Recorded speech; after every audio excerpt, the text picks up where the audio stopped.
Hello everyone, most most welcome. चलिए start करते हैं आज की अपनी क्लास। हिस्ट्री के जो मोस्ट इम्पोर्टेंट क्वेश्चन आंसर्स हैं इस सीरीज़ में हमने ये 8वां हमारी क्लास है। इससे पहले हम 7 क्लास कंप्लीट कर चुके हैं और ये प्रश्न बहुत ही इम्पोर्टेंट प्रश्न है, पिछली परीक्षाओं में पूछे गए हैं, जैसा कि मैं हर क्लास में आपको बताता हूँ। और आज की जो क्लास है इसमें मैंने ऐसे क्वेश्चंस लिए हैं जो निश्चित रूप से आपकी परीक्षा में आएंगे। तो आइए अभ्यास करते हैं और रोज़ की तरह आज भी हम दोनों टाइप के क्वेश्चंस करेंगे, यानी ऑब्जेक्टिव टाइप के प्रश्न भी रहेंगे, सब्जेक्टिव टाइप के प्रश्न उत्तर भी इसमें बिल्कुल रहेंगे।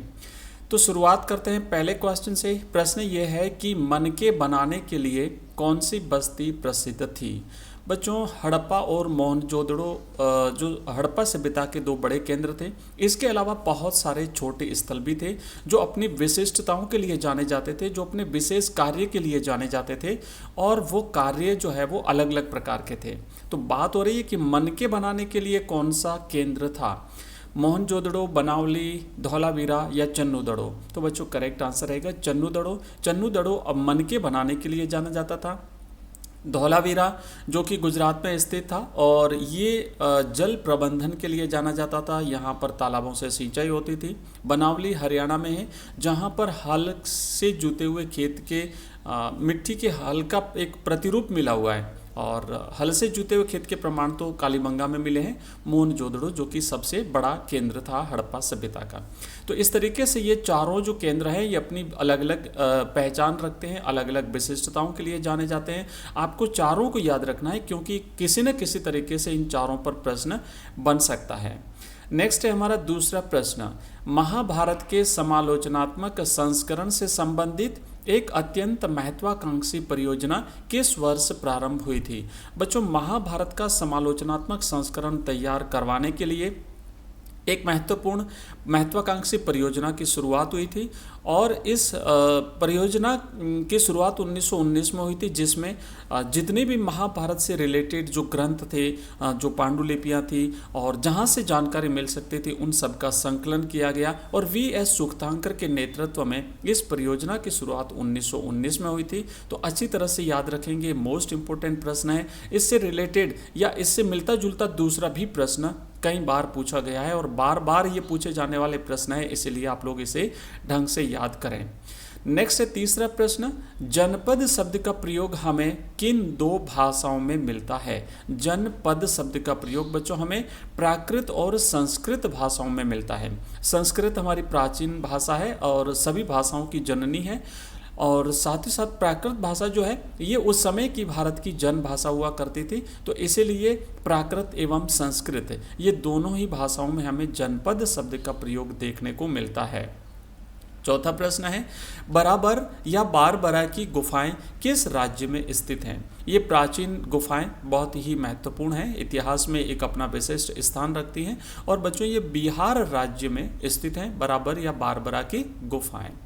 नेक्स्ट अगला देखो, अजंता एलोरा की जो गुफा है वो भी इसी से रिलेटेड है, तो वो महाराष्ट्र में है अजंता एलोरा की, और ये जो बारबरा की गुफा या बराबर की गुफा है ये बिहार में स्थित थी।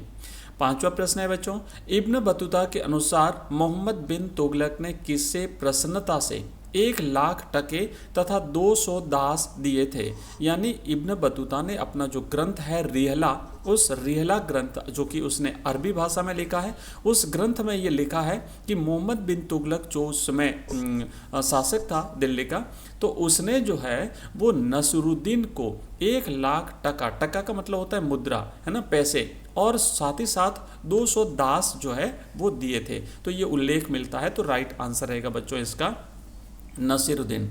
बच्चों देखो, ये जो प्रश्न है ये कंप्लीट सीरीज अगर आप एक जगह प्राप्त करना चाहते हो तो आपको हमारा ऐप डाउनलोड करना पड़ेगा। राइट हैंड साइड कॉर्नर में आप जो हमारा ऐप का लोगो है वो देख पा रहे हैं।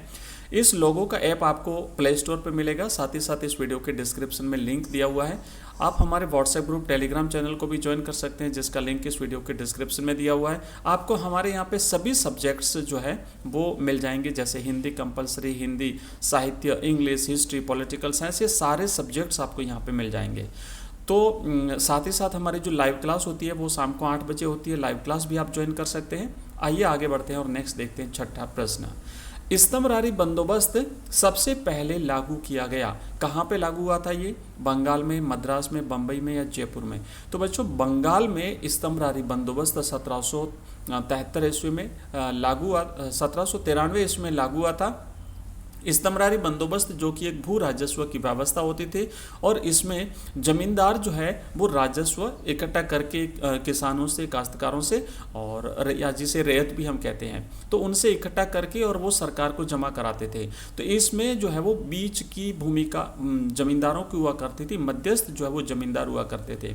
इसी से मिलती जुलती एक राजस्व की और व्यवस्था थी जो दक्षिण भारत में अपनाई गई थी अंग्रेजों ने, उसे रैयतवाड़ी व्यवस्था कहते हैं। और उसमें जो मध्यस्थ कुछ कोई नहीं हुआ करता था, किसान यानी रैयत, या फिर उसे उन्हें आसामी भी कहते थे, तो ये डायरेक्ट जो है वो अंग्रेजों को अपना टैक्स चुकाया करते थे। बंगाल में जो स्तंभरारी बंदोबस्त बच्चों हुआ करता था, इसमें जो समय पर अपनी जो उसका जो राजस्व कलेक्शन करके न जमा करवा पाते थे, उनकी जागीरों को जो है वो सरकार के द्वारा जब्त कर लिया जाता था। और यहाँ पर एक नियम लागू होता था, उस नियम को सूर्यास्त का नियम कहते हैं। नेक्स्ट है, ये सूर्यास्त का नियम क्या है ये अपन आगे मैं आपको समझाऊंगा।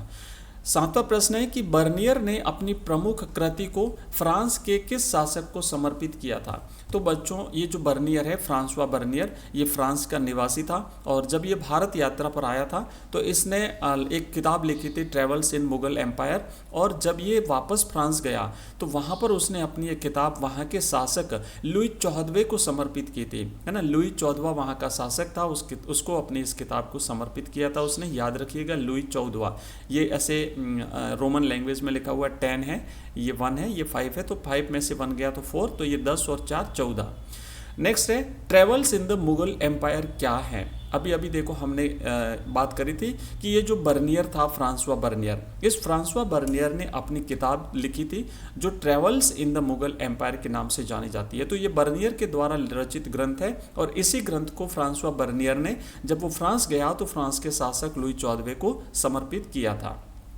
8वां प्रश्न है, 9वां प्रश्न है कि अल बिरूनी और इब्न बतूता किन देशों से और कब भारत आए थे? बच्चों अल बिरूनी जो है ये उज्बेकिस्तान से 11वीं सदी में भारत आया था और इब्न बतूता मोरक्को से, मोरक्को एक अफ्रीकी देश है, वो 14वीं शताब्दी में भारत आया था। तो याद रखिएगा, अल बिरूनी 11वीं शताब्दी और उज्बेकिस्तान, और इब्न बतूता मोरक्को और 14वीं शताब्दी में भारत आया था। मोरक्को अफ्रीका में, अफ्रीका महाद्वीप में स्थित एक देश है। अगला प्रश्न है कि विदेशी यात्री पेश ने कृष्णदेव राय का किस प्रकार वर्णन किया है? कृष्णदेव राय बच्चों विजयनगर साम्राज्य के तीसरे वंश के शासक थे, एक महत्वपूर्ण शासक हुए हैं और इन्होंने कृष्णदेव राय ने इतिहास में एक महत्वपूर्ण स्थान प्राप्त किया है।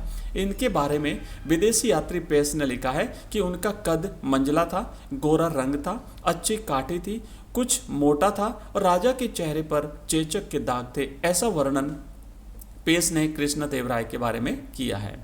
नेक्स्ट 11वां प्रश्न, विजयनगर के शासक किस प्रमुख देवता की ओर से शासन करने का दावा करते थे? बच्चों विजयनगर के शासक जो हैं वो भगवान विरूपाक्ष की ओर से शासन करने का दावा करते थे। अपने आप को भगवान विरूपाक्ष का आराध्य मानते थे, उनका सेवक मानते थे, उनका दास मानते थे और वो सेवा करते थे। और ये जो विजयनगर के शासक हैं ये अपने आप को राय कहकर के संबोधित करते थे। विजयनगर साम्राज्य पर 4 राजवंशों ने शासन किया था, तो अलग अलग 4 वंशों के प्रमुख जो है वो अलग अलग शासक हुए थे और इसकी शुरुआत जो है वो हरिहर और बुक्का नामक 2 भाइयों ने की थी और ये जो है वो दोनों संगम वंश के शासक थे। नेक्स्ट है 12वां प्रश्न, महानवमी डिब्बा से जुड़े अनुष्ठानों का वर्णन कीजिए। बच्चों महानवमी डिब्बा से जुड़े अनुष्ठान संभवतः सितंबर तथा अक्टूबर महीने में मनाए जाने वाले 10 दिन के हिंदू त्योहार थे जो उत्तर भारत के दशहरा, बंगाल की दुर्गा पूजा और प्रायद्वीपीय भारत के नवरात्रि या महानवमी के नामों से जाने जाते थे। जिस तरीके से हमारे यहाँ नवरात्रि मनाई जाती है उसी तरीके से बंगाल में दुर्गा पूजा का आयोजन होता है और उसी तरीके से ये दक्षिण भारत में या विजयनगर साम्राज्य में महानवमी डिब्बा नाम से एक त्यौहार मनाया जाता था। ये महानवमी के अवसर पर निष्पादित किए जाते थे। इस अवसर पर विजयनगर के शासक अपनी प्रतिष्ठा और शक्ति का प्रदर्शन करते थे। नेक्स्ट है 13वां प्रश्न, फ्रांसिस बुकानन किस गवर्नर जनरल का शल्य चिकित्सक था? मतलब ये डॉक्टर था, ऑपरेशन करने वाला। तो फ्रांसिस बुकानन भारत के गवर्नर जनरल लॉर्ड वेलेस्ली का शल्य चिकित्सक था। नेक्स्ट 14वां प्रश्न है, रेलों का युग शुरू होने से पहले कपास का परिवहन कैसे होता था? बच्चों, जब तक रेल शुरू नहीं हुई थी उससे पहले कपास का परिवहन नौकाओं, बैलगाड़ियों और जानवरों के द्वारा जो है वो किया जाता था। और आज की हमारी क्लास का अंतिम प्रश्न है, 5वीं रिपोर्ट से क्या अभिप्राय है? मोस्ट इंपोर्टेंट क्वेश्चन है, कई बार परीक्षाओं में पूछा गया है बच्चों। ये 5वीं रिपोर्ट भारत में ईस्ट इंडिया कंपनी के प्रशासन और क्रियाकलापों के विषय में तैयार की गई थी। तो ये थी हमारी आज की हिस्ट्री की क्लास। और आपसे रिक्वेस्ट रहेगा, अगर आपको क्लास पसंद आई है तो वीडियो को लाइक करेंगे, चैनल को सब्सक्राइब करेंगे, ऑल नोटिफिकेशन बेल को प्रेस करेंगे ताकि हमारी प्रत्येक क्लास को आपका नोटिफिकेशन आपको मिले, कोई भी क्लास आप मिस नहीं कर पाएँ। आपसे निवेदन रहेगा क्लास को ज़्यादा से ज़्यादा शेयर करें। बहुत सारे ऐसे बच्चे हैं जो जिनको पढ़ाई जिनकी नहीं हो पा रही है, तो उनको भी ये प्रश्न उनके पास जाएंगे और निश्चित रूप से आपकी परीक्षा में हेल्प करेंगे। मिलते हैं अगली क्लास में, तब तक के लिए जय हिंद, जय भारत।